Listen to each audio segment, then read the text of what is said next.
All right, let's get right into it. If you're sitting there thinking yoga is just, simple stretching, or maybe just a quiet moment to escape your chaotic day, get ready to have your entire perspective flipped upside down. In today's Explainer, we are going on an ultra deep dive into the hard science of human longevity. We're going to explore how modern issues, like digital overload, chronic stress, and our extremely sedentary lifestyles, are actively degrading our biology. And, more importantly, we're going to look at how a thousands of years old practice actually operates at the microscopic level to completely re-engineer our physical resilience, our cognitive performance, and our lifelong vitality. So this brings us to a massive, fascinating question. Is yoga just stretching, or is it literally a neurological hack? Think about it. When you reach down to stretch a muscle, you are not just pulling on mechanical tissue like some old rubber band. You are actually initiating a wildly complex, high-speed negotiation with your brain and your central nervous system. Modern American life really fragments our attention, right? It locks us into these rigid, incredibly stressful postures all day.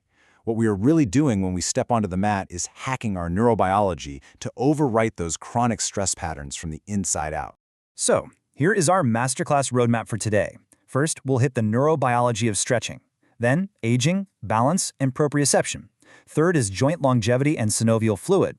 Fourth, modulating the nervous system. And finally, applying the biomechanics. Let's get to it.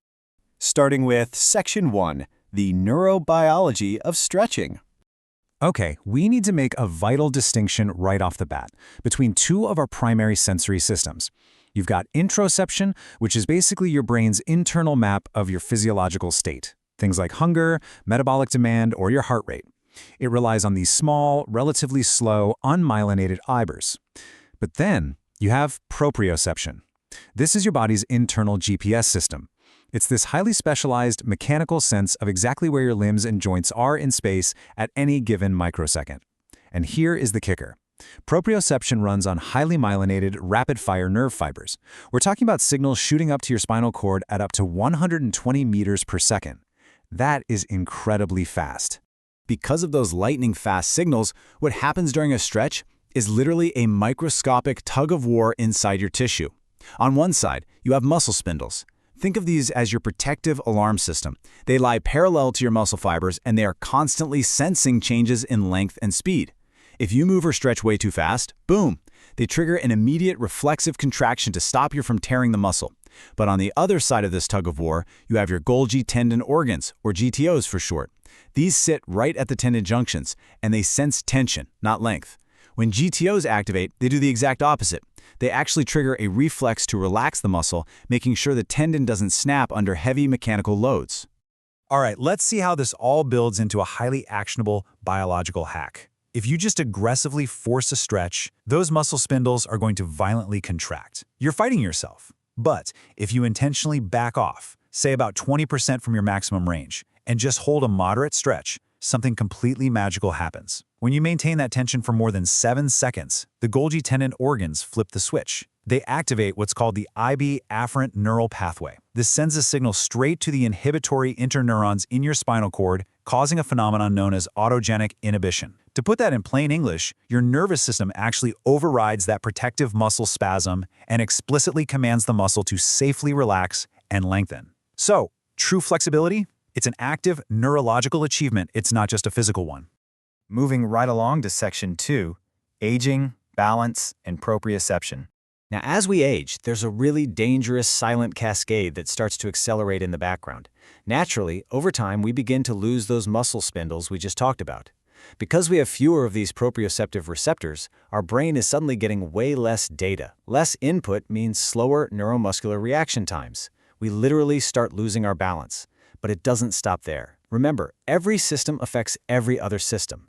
This loss of proprioception means we lose our innate sense of proper joint alignment, so we start walking and moving with altered, misaligned joint biomechanics. And that places completely unnatural stress on our cartilage, which directly accelerates degenerative joint diseases like osteoarthritis. It is a massive domino effect. But here's where the clinical evidence really steps in and shines. Researchers ran a landmark 12-week trial looking at institutionalized older adults. We're talking folks with an average age of around 76. And the results?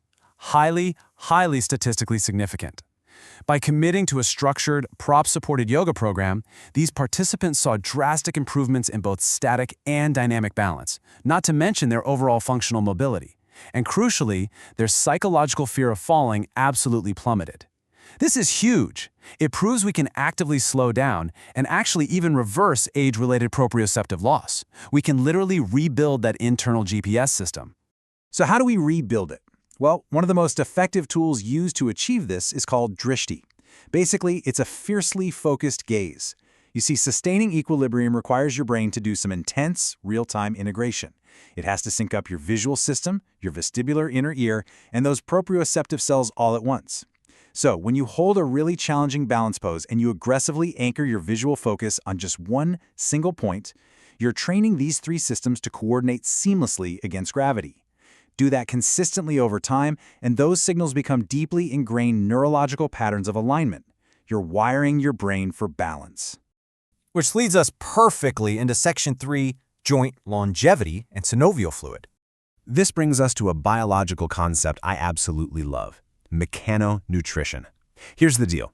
Your articular cartilage is avascular. That means it has zero direct blood supply. None. It literally has to be physically pumped in order to eat. So when you move through dynamic postures, you're actively alternating the hydrostatic pressure inside your joints. This pumping action literally forces synovial fluid, which is this amazing substance packed with vital nutrients and a specialized lubricating protein called lubricin, deep into that starving cartilage tissue. Chronic immobility starves your joints to death, but precise, varied movement, it feeds them, plumps them up, and completely prevents that painful bone-on-bone friction. Let's ground this in some solid clinical research. A 10-week study looking at college athletes evaluated their joint kinematics. What they found was that regular yoga practice optimized the entire kinetic chain. Take a foundational pose like downward-facing dog, for instance. It actively builds robust neuromuscular support all around those major joints. Interestingly enough, the control group in the study, the ones who didn't practice yoga at all, actually developed tighter muscles and exhibited really undesirable increases in joint strain. So yoga isn't just about passively stretching a muscle. It's about intelligently distributing mechanical load so you can protect that precious, irreplicable cartilage underneath.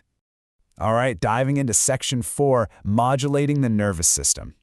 Listen, modern American life is practically designed to trap us in a sympathetic state. That's your chronic fight or flight mode.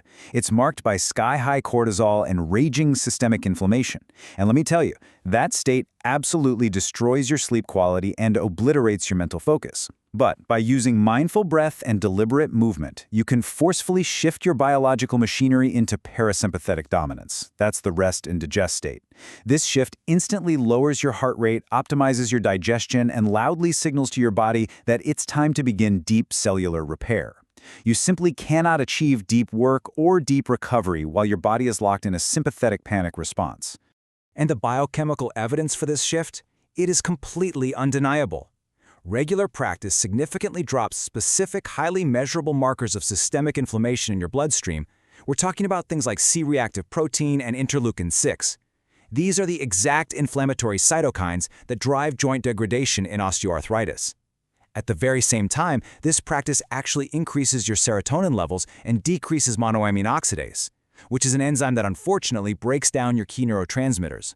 So by actively modulating your nervous system on the mat, you are quite literally preventing your joints from rusting from the inside out while simultaneously treating anxiety and bulletproofing your long-term brain health. Let's bring it all together in Section 5, applying the biomechanics. So if you want to put this into practice, the absolute key is choosing the right tool for the job. If your specific health goal is deep fascial release and restoring joint mobility, you want yin yoga. Yin utilizes these incredibly long passive holds, usually 3 to 8 minutes, specifically to target those Golgi tendon organs we talked about earlier, triggering that sweet autogenic inhibition. On the flip side, if your goal is cardiovascular fitness, dynamic balance, and sharp neuromuscular coordination, Vinyasa flow is your biological mechanism. It relies on continuous fluid transitions and high-speed reciprocal inhibition to dynamically train your body's agility. You have to match the mechanics to the goal. And we need to take a second to debunk a massive, massive myth right here. Props are not just for beginners. Honestly, they are essential biomechanical tools. Let's say you round into a hyperflex lumbar spine during a forward fold. You are actively risking a major disc herniation. But placing your hands on yoga blocks literally elevates the floor, allowing your pelvis to tilt naturally and completely protecting your spine. Similarly, if you forcefully pull on your toes, you're going to trigger that muscle spindle stretch reflex we discussed, causing an immediate protective spasm. Using a cotton strap replaces that brute force with a steady, safe invitation to lengthen, giving your nervous system the time it needs to acclimate. Use your tools. They are there to protect your pathomechanics. As you wrap up the primary research, I want to leave you with this incredibly powerful Japanese proverb that kept coming up in the source texts. Fall down 7 times, stand up 8. We've spent all this time analyzing the deep, microscopic biology of balance and muscle spindles and systemic information, but this quote ties it all beautifully back to the human experience. You see, balance isn't some static, permanent achievement. It is a continuous, highly dynamic process of both physical and emotional resilience. Falling isn't a failure. It is literally just sensory data gathering. Your nervous system is just collecting the data it needs to do it better the next time you stand up. Which leaves us with one final, absolutely vital question. As we've seen today, every single system in your body profoundly influences every other system. Your chronic mental stress degrades your physical joints, while intelligent movement literally heals your brain. Now that you fully understand the microscopic mechanics of how movement feeds your starving cartilage, hacks your protective reflexes, and plummets your systemic inflammation, how are you going to take action? How will you re-engineer your own neurobiology today to ensure your health span actually matches your lifespan?